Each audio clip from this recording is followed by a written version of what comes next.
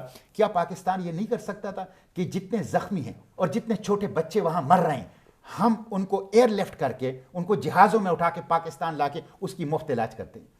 پاکستان کے عوام خود چندہ دیں گے, پاکستان کے عوام خود پیسہ دیں گے, کوئی پیسے کی کمی اس کے لیے نہیں ہے. عوام اپنے گھر, عوام اپنی جائیدادیں بیچ کر ان بچوں اور زخمیوں کی علاج چاہتے ہیں. پاکستان یہ تو کر سکتا ہے نا کہ پاکستان یہ مطالبہ کریں, یہ ڈیمانڈ کریں کہ ہمارے جہاز تیار ہیں, ہم کم از کم ان زخمیوں کو اٹھا سکتے ہیں, ان بچوں کو اٹھا سکتے ہیں, پاکستان لا سکتے ہیں, یہاں پہ ان کی علاج کرا.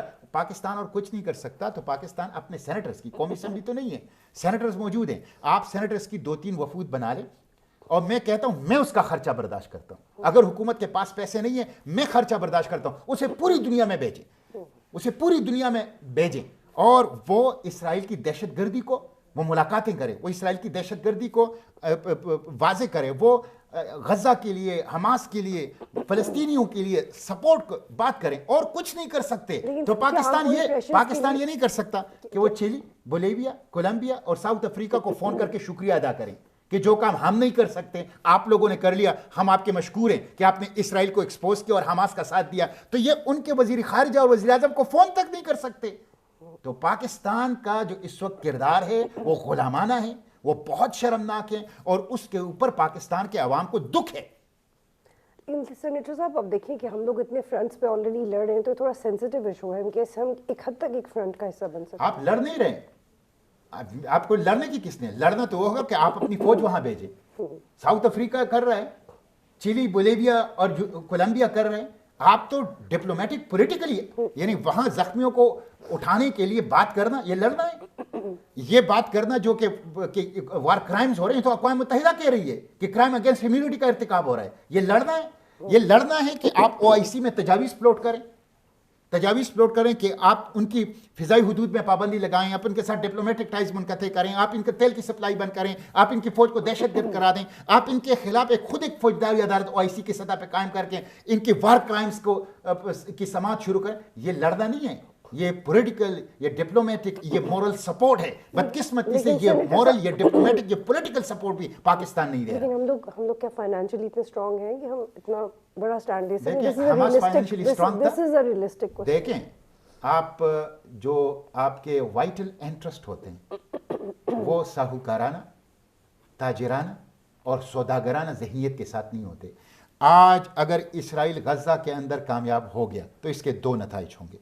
غزہ کے اندر اگر اسرائیل کامیاب ہو گیا تو مسجد اقصیٰ کو خطرہ ہے اور حرمین شریفین کو خطرہ ہے, اس لیے کہ اسرائیل جارح ہے, دہشت گرد ہے, کسی ہیومن رائٹس, فنڈامنٹل رائٹس, بین الاقوامی قانون کو نہیں مانتا. تو ایک نتیجہ اس کا یہ نکلے گا کہ مسجد اقصیٰ اور حرمین شریفین کو خطرہ ہوگا, نمبر 1.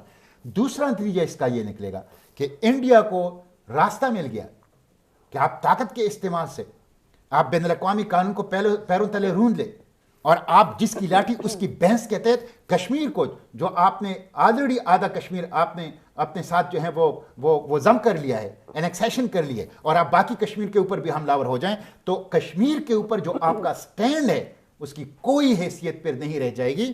اس لیے یہ ہمارے لیے زندگی اور موت کا سوال ہے, یہ ہمارا وائٹل انٹرسٹ ہے. پاکستان جو ہے جغرافیے کا نام نہیں ہے, پاکستان نظریے کا نام ہے. 1940 میں جب پاکستان کی قرارداد پاس ہو رہی تھی قائد اعظم کی صدارت میں لاہور میں, تو اس پاکستان کی قرارداد سے پہلے قائد اعظم کی صدارت میں فلسطین کی قرارداد پاس ہوئی تھی.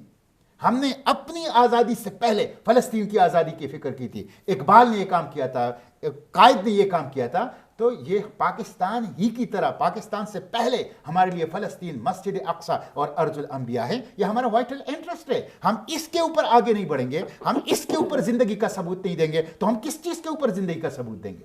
لیکن سینیٹر صاحب آپ خود بھی وہاں سے ہو کے ہیں, جب انٹرنیشنل باڈیز اتنا ڈیڈ ہیں, آپ کہہ رہے ہیں وہ ٹراما میں ہیں, تو ہم ایکسپیکٹ کیا کریں؟ دیکھیں وہ اس لیے ٹراما میں ہیں کہ آپ دیکھیں نا, یہ ٹراما ہے, لیکن ساؤتھ افریقہ بات کر رہا ہے, کولمبیا بات کر رہا ہے, بولیویا بات کر رہا ہے, تو آپ بات تو کریں نا.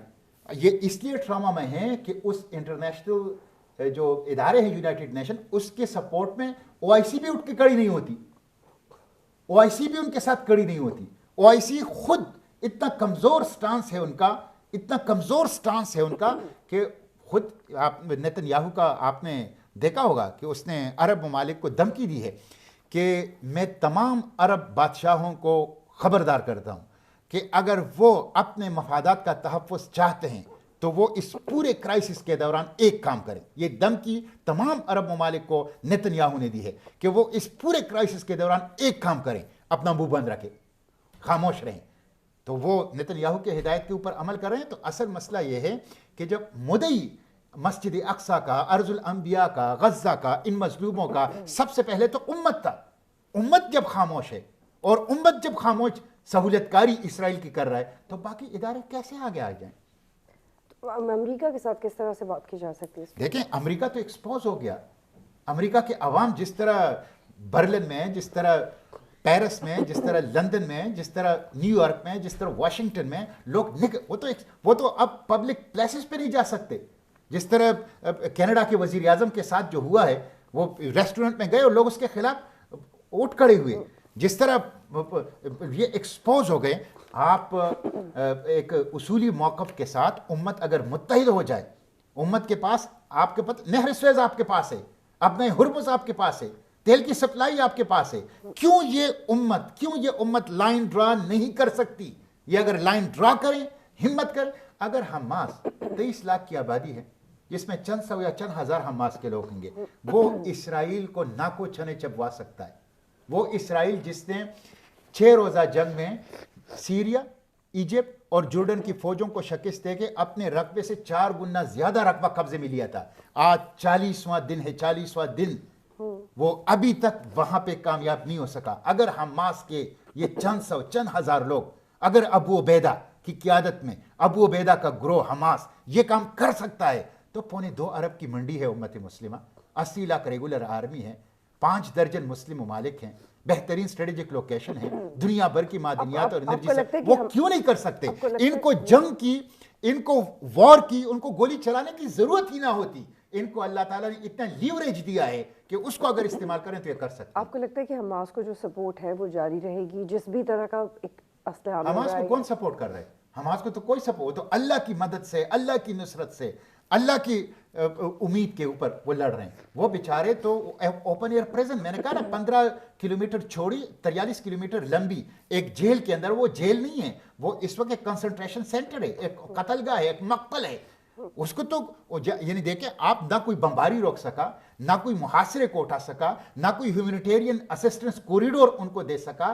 یہ یعنی پوری دنیا تماشا دیکھ رہی ہے, اور وہ اس 40 کلومیٹر لمبی اور 15 کلومیٹر چوڑی پٹی کے اندر قتل ہو رہے ہیں. تو کوئی ان کو مدد نہیں کر رہا. ان کا حامی و ناصر صرف اللہ ہے. وہ اللہ کے توکل کے اوپر دنیا کے سب سے بڑی جنگی مشین, جدید جنگی مشین, جو کہ ایک دہشت گرد ریاست ہے, جو کہ ایک ناجائز ریاست ہے, اس کے خلاف اپنی آزادی, اپنی حریت اور اپنی حقوق کی جنگ کے لیے اٹھ کھڑے ہوئے ہیں. آپ کو لگتا ہے کہ یہ آخری جنگ ہو سکتی ہے غزہ کے اوپر؟ نہیں, دیکھیں یہ ایک لمبی جنگ ہے, یہ آخری جنگ نہیں, یہ لمبی جنگ ہے. اور غزہ جو ہیں وہ مشرق و مغرب میں تبدیلی کا ایک نقطۂ آغاز بن گیا ہے. دیکھیں مشرق میں تو یہ سے کہ دنیا کو پتہ چل گیا, مشرق میں, عالم اسلام میں, کہ ہمارے ہیرو جو ہیں وہ ابو عبیدہ ہے, ہماری ہیرو اسماعیل ہانیہ ہے, ہماری ہیرو حماس ہے, ہماری ہیرو اس طرح کے لوگ ہیں. یہ جو امت مسلمہ کے سروں کے اوپر بیٹھے ہوئے ہیں, جن کے نام لوگ لیتے ہیں تو القابات اور لاحق سابقے ان کے ساتھ لگا لیتے ہیں, یہ ہیرو نہیں ہیں, یہ مسلط شدہ ہیں, یہ مغرب کے